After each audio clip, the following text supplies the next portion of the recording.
Hello everyone, again welcome back in the class of SMDT physics. आज जो अपन topic start करेंगे उसका नाम है इंटरफेरेंस अर्थात व्यतिकरण। देखिए, हमने प्रीवियस वीडियो में इंटरफेरेंस को पढ़ा था, बट किसके आधार पर? एनर्जी ट्रांसमिशन के आधार पर कि भाई ऊर्जा स्थानांतरण किसी भी माध्यम में कैसे होती है। तालाब में पत्थर मारने वाला एक एग्जाम्पल लिया था, उससे हमने समझा था। तो कल हमने थोड़ा सा संपोषी व्यतिकरण, विनाशी व्यतिकरण, उच्चिष्ट निम्निष्ट और कैसे वेव प्रोपिगेट करती है, इन सब के बारे में क्या लिया था, एक बेसिक रिव्यू लिया था। ठीक है, आज अपन जो स्टार्ट करने वाले हैं वो अपन जो सिलेबस के अकॉर्डिंग होगा, जो हमारे एग्जाम पॉइंट ऑफ व्यू से क्या रहेगा, इंपॉर्टेंट रहेगा। ठीक है, कल वाला वीडियो बस एक इंट्रोडक्शन था ताकि आप उसको समझ पाओ, थोड़ा सा जो आपने 12th में पढ़ा है उसको आप क्या कर पाओ, यहाँ से को रिलेट कर पाओ कि जब यहाँ पे कुछ डेफिनेशंस आएगी तो आप उसको 12th से समझ पाओ। ठीक है, तो आइए स्टूडेंट, अब हमारा टॉपिक स्टार्ट करते हैं जिसका नाम है इंटरफेरेंस। ठीक है, तो इंटरफेरेंस को स्टार्ट करने से पहले थोड़ा सा अपन हिस्ट्री में चलते हैं। ठीक है, इंटरफेरेंस प्रकाश के लिए बात करें तो जैसे मान लीजिए कि हाइगेन ने दिया था क्या। ठीक है, हाइगेन से पहले कोई नहीं आया था क्या, तो उसके बारे में अपन क्या करते हैं, बात करते हैं। तो सबसे पहले अपन बात करते हैं किसकी, हाइगेन की, सॉरी थॉमस ने दिया था ना इंटरफेरेंस का। ठीक है, तो हाइगेन की बात करें कि 1678 की बात है, उन्होंने कहा कि एक अपना वेव प्रिंसिपल दिया अर्थात तरंग सिद्धांत दिया। तरंग सिद्धांत में उन्होंने बोला कि प्रकाश स्रोत एक आवर्ती विक्षोभ उत्पन्न करता है।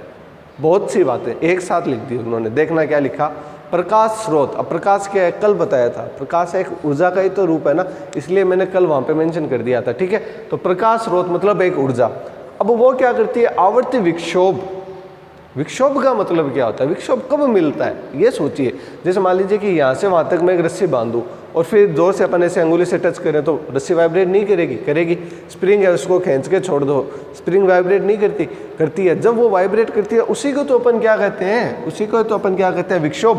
पर वो विक्षोभ होता कैसे है, आवर्ती विक्षोभ होता है, कंटिन्यू वो फ्लक्चुएट करता है। तो इसका मतलब प्रकाश स्रोत भी क्या करता है, एक आवर्ती विक्षोभ करता है। दैट मीन्स प्रकाश जो लाइट प्रोपगेट होगी वो एज क्या होगी, पीरियोडिक डिस्टर्बेंस बोल सकते हैं उसको, विक्षोभ बोल सकते हैं। ठीक है, तो प्रकाश स्रोत एक आवर्ती विक्षोभ क्या करता है, उत्पन्न करता है। जैसे ही अपन किसी बल्ब को ऑन करते हैं तो वह आवर्ती विक्षोभ को क्या करता है, उत्पन्न करता है, जो तरंगों के रूप में क्या होता है, संचरित होता है। अर्थात जो प्रोपगेट होगा तो वो किस फॉर्म में होगा, वेव के फॉर्म में क्या होगा, ट्रांसफर होगा। ठीक है, तो अब एक बात बताइए, इन्होंने बीच में एक बात ये भी बता दी तुरंत कि तरंग के रूप में क्या होगा, संचरित होगा। अब इसको कैसे समझे, इसको कल वाले एग्जाम्पल से समझ सकते हो या सिंपल अपन जैसे अभी मैंने बताया कि जैसे मान लीजिए कि जैसे ही अपन एक वायर को अपन जैसे खींच के छोड़ते हैं किसी तनी हुई रस्सी को, तो है क्या, एनर्जी विक्षोभ है, किस रूप में जाता है, वेव के फॉर्म में। ऐसे ही क्या करता है, प्रकाश तरंग के रूप में क्या होता है, संचरित होता है। यहाँ पे इंपॉर्टेंट चीज़ बस इतना सा है कि जो इसका प्रोपगेशन रहता है वो किस फॉर्म में रहता है, तरंग रूप में रहता है। ठीक है, अब अपन बात करते हैं कि भाई तरंग सिद्धांत दे दिया किन्होंने, हाइगेन ने 1678 में, है ना। ठीक है, तो जब उन्होंने दे दिया तो उससे अपन अपवर्तन और परावर्तन की क्या कर सके, अच्छे से व्याख्या कर ली। ठीक है, अपवर्तन परावर्तन की व्याख्या कर ली और फिर आगे जाके बहुत टाइम बाद हाइगेन को इसको क्या मिली, मान्यता मिली कि जो हाइगेन ने कहा था वो क्या किया, सही है। ठीक है, अब अपन बात करते हैं किसकी, थॉमस यंग की। थॉमस यंग ने कब दिया, 1801 अर्थात 1801 में क्या दिया, व्यतिकरण प्रभाव, या अपन बोल सकते हैं व्यतिकरण की परिभाषा, या अपन बोल सकते हैं concept of interference for light. किसके लिए, प्रकाश के लिए। तो अब ये देखिए, थोड़ा सा 12th में जाके अपन बात करें तो 12th में तो ये बोला गया था कि जब 2 या 2 से अधिक प्रकाश किरणें एक साथ किसी एक माध्यम में संचरित होती हुई किसी बिंदु पर मिलती है तो किसी बिंदु पे परिणामी तीव्रता का मान अधिकतम होता है और किन्हीं बिंदुओं पे परिणामी तीव्रता का मान न्यूनतम होता है। जिन बिंदुओं पे परिणामी तीव्रता का मान अधिकतम होता है वो संपोषी व्यतिकरण कहलाता है, और जिन बिंदुओं में परिणामी तीव्रता का मान न्यूनतम होता है वो विनाशी व्यतिकरण कहलाता है। संपोषी व्यतिकरण 2 उच्चिष्ट मिले तब, 2 निम्निष्ट मिले तब, और विनाशी व्यतिकरण क्या होता है, विनाशी व्यतिकरण 1 उच्चिष्ट और 1 निम्निष्ट मिले तब। समझ आया, ठीक है, ये 12th तक का था।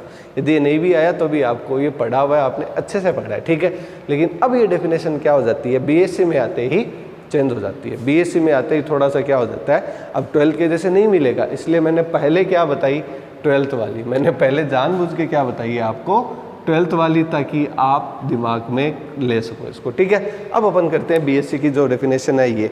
अब इन्होंने क्या किया, अब इन्होंने कैसे बनाया, जब समान आवृत्ति की 2 या 2 से अधिक तरंगे, यहाँ तक तो 12th वाला ही है, फ्रीक्वेंसी क्या होनी चाहिए, समान। ऐसे लिख लिया करो स्टूडेंट, आपको पढ़ने में बहुत आसानी रहेगी। ऐसे लिख लिया करो, जब समान आवर्ती की 2 या 2 से अधिक तरंगे एक साथ एक रेखा के अनुदिश। अब एक रेखा के अनुदिश का मतलब क्या होता है कि मान लीजिए कि ऐसे निकल रही है तो दोनों एक ही रेखा के अनुदिश क्या होनी चाहिए, संचरित होनी चाहिए। अब पहली वाली इस रेखा के अनुदिश है तो दूसरी वाली भी इसी के क्या होनी चाहिए, अनुदिश होनी चाहिए। ठीक है, एक रेखा के अनुदिश किसी बिंदु पर एक साथ क्या करती है, विक्षोभ उत्पन्न करती है। इसको मैं एग्जाम्पल से समझाता हूँ। जैसे मान लीजिए, थोड़ा सा डायग्राम गंदा सा बन गया ये।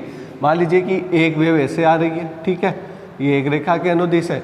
सेकंड वेव भी ऐसे ही आ रही है, वो भी क्या है, एक रेखा के अनुदिश है। अब ये किसी बिंदु पर क्या करती है, विक्षोभ उत्पन्न करती है। विक्षोभ मतलब मिलेगी, तो मिलेगी तो क्या होगा, एनर्जी है। अभी अभी बताया प्रकाश एक प्रकार की क्या ऊर्जा है, तो क्या करेगी, विक्षोभ उत्पन्न करेगी। क्या करेगी, विक्षोभ उत्पन्न करती है। तो मान लीजिए कि यहाँ पे दोनों एक साथ मिली और ऐसा सा कुछ क्या बना दिया उन्होंने, विक्षोभ बना दिया। ठीक है, तो देखिए विक्षोभ उत्पन्न करती है, तो परिणामी विक्षोभ अलग अलग विक्षोभ से क्या होता है, भिन्न होता है। देखिए स्टूडेंट, बहुत अच्छी बात बता दी यहाँ पे, परिणामी विक्षोभ अलग अलग विक्षोभों से क्या होता है, भिन्न होता है। इसीलिए मैंने दोनों डायग्राम को एक जोड़कर बताया। ये क्या, कौन से विक्षोभ है, ये मान लीजिए वेव 1 का है और ये विक्षोभ किसका है स्टूडेंट, वेव 2 का। तो ये वेव 1 और वेव 2 के क्या हो गए, अलग अलग विक्षोभ हो गए ना। तो मतलब ये हुआ कि ये अलग अलग विक्षोभ और परिणामी विक्षोभ इन दोनों से क्या है, भिन्न है। तो ये तो बात लिखी है ना कि परिणामी विक्षोभ इनके अलग अलग विक्षोभ से क्या होता है, भिन्न होता है। यह उनके माध्यम के आयाम तथा कला पर क्या होता है, निर्भर होता है। बहुत इंटरेस्टिंग वर्ड बोल दिया लास्ट में इन्होंने यह कहा कि यह किस पर डिपेंड करता है, आयाम और किस पे, कला पे, अर्थात किस पे, फेज पे। ठीक है, तो बात अपन तुरंत कर लेते हैं। आयाम क्या होता है, आयाम होता है अधिकतम विस्थापन। ये आयाम क्या है, ये आयाम है। अब ध्यान रखना, ये सही नहीं बनाया मैंने बस थोड़ा सा जनरल वे में बताया है। ठीक है, ताकि जो डेफिनेशन है वो आप समझ सको। ये ऊपर नीचे थोड़ा सा गलत बन गया है। ठीक है, आयाम मतलब अधिकतम विस्थापन, ये भी क्या है, आयाम है। ठीक है, ये भी क्या है, आयाम है। और आयाम सेम होता है किसी तरंग का। ऐसे नहीं है कि यहाँ पे आयाम अलग हो जाएगा, यहाँ पे अलग हो जाएगा, फिर गड़बड़ हो जाएगी। ठीक है, तो इसका मतलब आयाम पर निर्भर करता है कि इसका आयाम कितना, इसका आयाम कितना। तो इन दोनों को जोड़ दीजिए, मतलब सीधे तो नहीं पर थोड़ा लगभग अपन कह सकते हैं। इन दोनों को जोड़ देंगे तो लगभग इतना और लगभग ऐसे बनता जाएगा। ठीक है स्टूडेंट, तो परिणामी आयाम परिणामी विक्षोभ अलग अलग विक्षोभ से भिन्न होता है, जो कि डिपेंड करता है किस पे, आयाम पे, और किस पे, कला पे। कला को आप अच्छे से जानते हो, एंगल दोनों के बीच कितना है। यदि ये दोनों देखिए समान कला में है, ठीक है। अच्छा, विपरीत कला में कब हो जाएगी, विपरीत कला में, ये लीजिए सर, ये विपरीत कला में हो जाएगी बस। ठीक है, अब अपन बात करते हैं आगे किस पर, अब अपन बात करेंगे यंग के द्विस्लिट प्रयोग पे। ठीक है, बट यंग के द्विस्लिट प्रयोग पर बात करने से पहले थोड़ा बहुत अपन क्या कर ले हैं, बेसिक रिव्यू लेते हैं। किसका, यंग का द्विस्लिट प्रयोग। 12th में आपने स्टूडेंट अच्छे से पढ़ा है ना, यंग्स द्विस्लिट एक्सपेरिमेंट, है ना, डबल स्लिट एक्सपेरिमेंट, यंग का द्विस्लिट प्रयोग। द्विस्लिट का मतलब 2 स्लिट है ना, और 2 स्लिट का मतलब क्या हो गया, 2 स्लिट का मतलब ये हो गया कि पहले तो आप रखिए कौन सा, एक एनर्जी सोर्स मतलब बल्ब। अब बल्ब की शेप ऐसे बना लेते हैं, ये क्या है, कोई बल्ब है। ठीक है, अब इससे क्या निकल रही है, प्रकाश की किरणें ऐसे निकल रही है। ठीक है, चारों तरफ क्या निकल रही है, प्रकाश किरणें निकल रही है। ठीक है, तो देखिए यहाँ पे 2 स्लिट लगानी है। पहली स्लिट ऐसे लगा दी, थोड़ा सा डायग्राम ऊपर नीचे हो सकता है। आज अपन केवल इसका बेसिक रिव्यू लेंगे, नेक्स्ट वीडियो पे अपन इसको क्या करेंगे, अच्छे से पढ़ेंगे, क्योंकि नेक्स्ट वीडियो में इसकी इक्वेशंस भी सॉल्व करेंगे और जो रिजल्ट आते हैं उसको अपन डिस्कस भी करेंगे। ठीक है, तो देखिए यहाँ पे हमने बनाई स्लिट 1, इसको हम बोल दें स्टूडेंट S1। अब स्लिट बना लेते हैं सेकेंड। ठीक है, ये क्या हो जाएगी, S2। आज अपन इसका बेसिक रिव्यू लेंगे बस। ठीक है, यहाँ पे हमने क्या कर दिया, एक छेद कर दिया, और यहाँ पे हमने क्या कर दिया, 2 छेद कर दिए। ठीक है, तो प्रकाश किसके रूप में संचरित होता है, तरंग के रूप में। किसने बताया भाई, ये किसने बताया, हाइगेन ने बताया। फिर क्या बताया, आवर्ती विक्षोभ, उस पर अपन नहीं जाएंगे एक बार, है ना। तो प्रकाश तरंग के रूप में आया और ये तरंग क्या टकराई यहाँ पे, तो होगा क्या, प्रकाश क्या यहाँ से निकलेगा, यहाँ से निकलेगा तो यहाँ से जाएगा, फिर कहाँ जाएगा, यहाँ से जाएगा। ठीक है, सही तो करेगा ना। इसका मतलब फिर जब आगे निकलेगा तो आप यहाँ से देखोगे तो आपको ये वाले 2 छोटे छोटे छेद है ना, इसको मैं D1 D2 बोल देता हूँ फॉर एग्जांपल। तो ये भी आपको एनर्जी सोर्स की तरह क्या करेंगे, दिखाई देंगे, या एनर्जी सोर्स की तरह क्या करेंगे, काम करेंगे। ठीक है, तो अभी हमने कुछ नहीं बनाया, अभी हमने प्रकाश स्रोत बनाया। 2 स्लिट लेंगे, 2 स्लिट लेके एक स्लिट पे एक छेद करेंगे, दूसरे स्लिट पे क्या करेंगे, 2 छेद करेंगे। पूरा पढ़ेंगे कल ऐसे करके, जो डायग्राम बनता है ना। अभी आज अपन इसको स्टडी नहीं करेंगे क्योंकि वीडियो काफ़ी लंबा हो जाएगा। कल अपन इसको अच्छे से क्या करेंगे, डिस्कस करेंगे। ठीक है, ये जो आपस में एक दूसरे पे कट करते हैं वगैरह वगैरह, ये अपन ये ऐसे सारा कुछ। ठीक है, तो कहाँ पे संपोषी व्यतिकरण होगा, कहाँ पे विनाशी व्यतिकरण होगा, और एक पर्दा भी रखते हैं अपन। पर्दा कहाँ पे रखते हैं, जस्ट इसके बगल में, यहाँ पे कोई भी डिस्टेंस मान लेते हैं कि वहाँ पे जो भी डिस्टेंस होगी है ना। और फिर जो फ्रिंजें बनेगी वो कैसे बनेगी, एक वाइट एक ब्लैक, एक वाइट एक ब्लैक। फिर अपन निकालेंगे फ्रिंज चौड़ाई।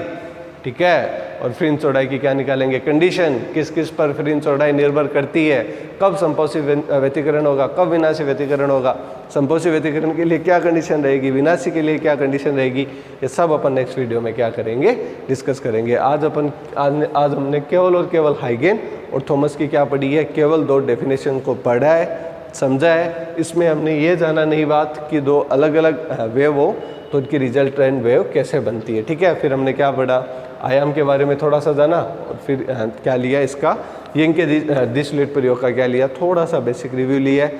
नेक्स्ट अपन स्टार्ट करेंगे नेक्स्ट वीडियो में, जिसका नाम होगा यंग का डिस्लेट प्रयोग। Thanks for this video watching student. फिर भी आपको इन डेफिनेशंस में कुछ क्वेरीज रहती है, कुछ डाउट रहते हैं, तो आप कमेंट सेक्शन में कमेंट करके, या जो हमारा SMDT का ग्रुप बना हुआ है उस पर आप मैसेज करके पूछ सकते हो। Thanks for this video watching. Thank you student.